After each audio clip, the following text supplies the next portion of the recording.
When you live with someone for 60 years, you become more than two people.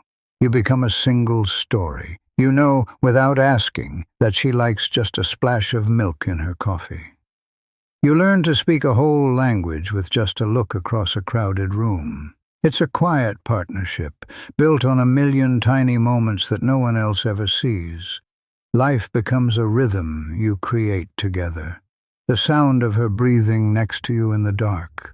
The way you both reach for the newspaper in the morning. It's not just love. It's a shared existence. Every memory, every hope, every simple Tuesday afternoon is woven together.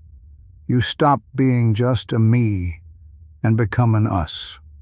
And when that story is suddenly cut in half, the silence is the first thing you notice. It's a heavy, loud silence that fills every room.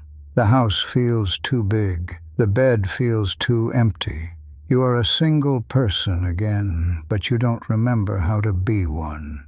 Your identity was tied up in being her husband, her partner, the other half of the story. Without that, you're just a man standing in a quiet house, holding a coffee cup that you made for two, out of a habit that's 60 years old. In the first few weeks, people come around.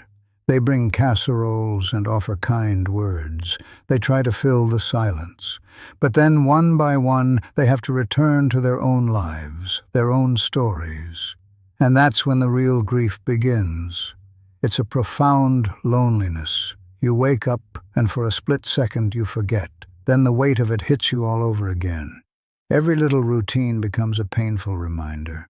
Making breakfast feels pointless. Checking the mail feels empty. These were things you did as part of a team, a life built together. Now, they are just chores for a man with too much time. You feel untethered, like a ship without a rudder, just drifting in an ocean of quiet rooms and long days. The world keeps spinning, but your world has stopped. The future you always imagined, the one with her in it, is gone. And you have no map for this new, unfamiliar territory. Then comes the advice. Well-meaning, of course. People tell you that you need to move on. Find a new hobby, get out of the house, join a club. They want to see you happy again, and they think happiness is something you can find if you just look for it in a new place. But their words feel hollow. It's like they're telling you to build a new house on the rubble of the old one without even taking a moment to sift through the wreckage. They don't understand. The goal isn't to replace her. You can't replace 60 years. The real challenge is figuring out how to live with the empty space she left behind. My new beginning wasn't a big decision. It didn't come from a grand plan to find myself. It was an accident. My daughter had visited and left behind a small set of children's watercolors. One morning, the silence in the kitchen was just too loud. I saw the paint set on the counter, and without thinking, I picked up a brush. I wasn't trying to become a painter. I was just trying to survive the quiet. It didn't start with a big choice. There was no grand moment of decision. It started quietly, accidentally. One afternoon, I was just moving things around in the garage, trying to make the emptiness feel a little less loud. And I found a dusty old box. Inside was a cheap set of watercolor paints my granddaughter had left years ago. I picked them up for a simple reason. They were new to me. They held no memories of Martha, no echo of our life together. Our house was a museum of 60 years of shared moments. But this little paint set, it was a blank page. It was a space that was just for me, in a world that suddenly felt like it belonged to someone else. The first challenge was just learning how to mix colors. Here I was, 87 years old, a man who had navigated a long life, and I couldn't make a blue that looked like the sky. It was humbling. My first attempts at painting a bird were just awful. They were smudges of gray and blue that looked more like a storm cloud than a living thing. But the frustration was a gift. For the first time in months, my mind had a problem to solve that had nothing to do with grief. It wasn't about loneliness or the future or the past. It was about how much water to add to the paint. It was about how to hold the brush to make the shape of a wing. My whole world became about a tiny, solvable problem, and that's when the deepest truth started to surface. My life didn't end because I found a new purpose that was small enough to fit into the life I had left. It wasn't some grand new mission. It was tiny. It was quiet. It was just for me. So many people tell you that you need to find a new great love or go on a big adventure. They mean well, but they don't understand. When a part of you has been gone for 60 years, you can't just plug the hole with something big and new. The space is too sacred for that. The real answer was much smaller. It was about finding a quiet, personal reason to get out of bed in the morning. That little blue bird that came to the feeder every day. Trying to capture him on paper became my reason. It was that simple. That small task gave a shape to the shapeless days. The morning was for setting up the paper and the paints. The afternoon was for trying, for failing, and sometimes for getting one tiny detail just right. These little actions became the new rhythm of my life. This isn't really about painting, you see. It could be anything. It could be fixing an old clock. It could be learning to bake bread. It could be tending to a single plant on the windowsill. The task itself doesn't matter as much as the quiet focus it demands from you. The secret to living on isn't about trying to fill the giant empty space they left behind. You never can. The secret is to build something new next to it, something small and quiet and entirely your own. And then something clicked.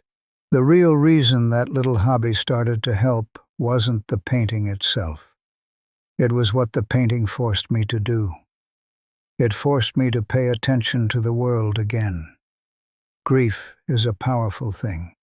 It pulls all of your attention inward into the vast, echoing space of memory and loss. You live inside your own head, replaying moments, feeling the emptiness. To paint a bird, I had to truly see it. I had to notice the specific shade of burnt orange on a robin's breast. I had to see the way the afternoon sun caught the edge of a tiny feather, making it shine. My focus, for the first time in months, was pulled outside of myself. It was a tiny shift, but it was everything. The purpose I found wasn't some grand new mission. It was simply the act of giving my attention to something other than the pain.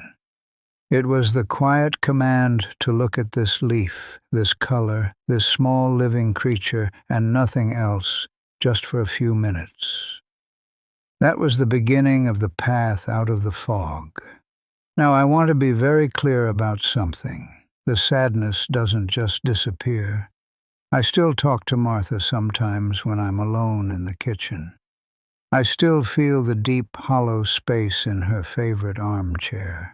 The profound sense of loss never truly leaves you, and anyone who says it does is not telling you the whole truth.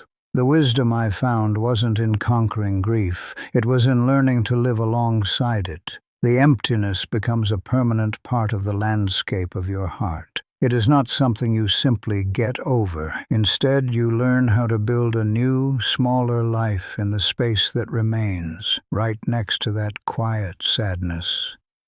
For you, this challenge might feel the same, but your path will look different. Your own little project might not be painting birds. It could be tending to a single tomato plant on your windowsill and watching it grow.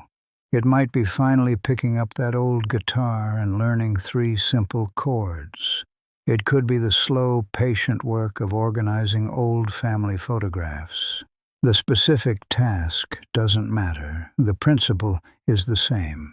You are not searching for a brand new life to replace the old one. You are searching for one new small thing to focus your attention on, and this leads to a different kind of happiness.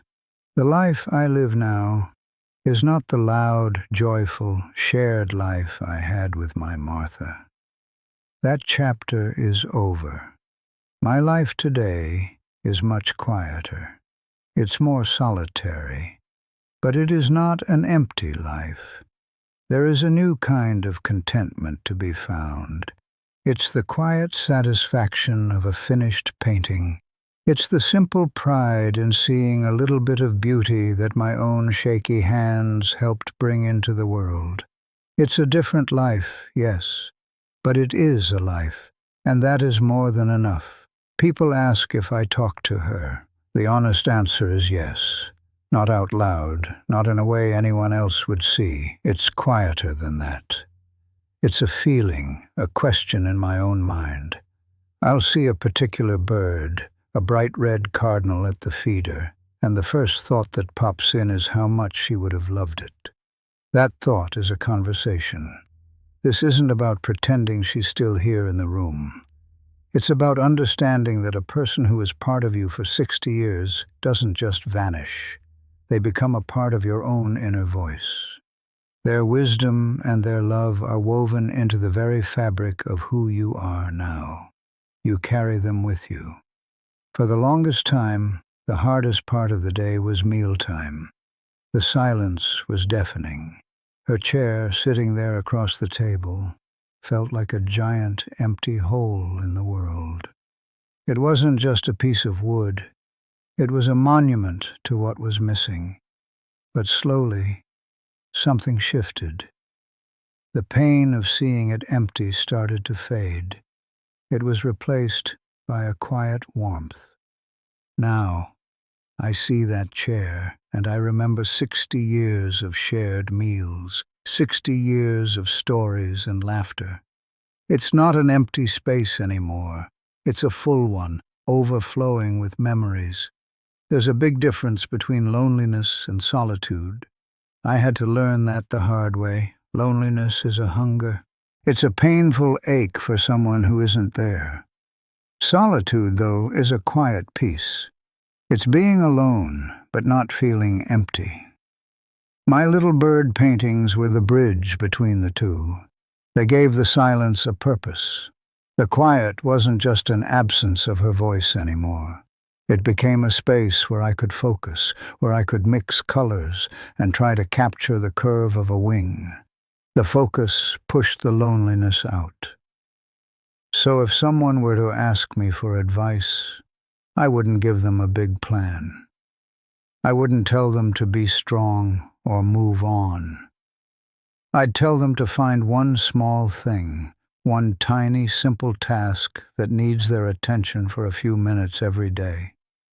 It doesn't matter what it is. It could be watering a plant, or solving a crossword puzzle, or learning to bake bread. The power isn't in the task itself. The power is in the routine. It's a small promise you make to yourself to show up for the day.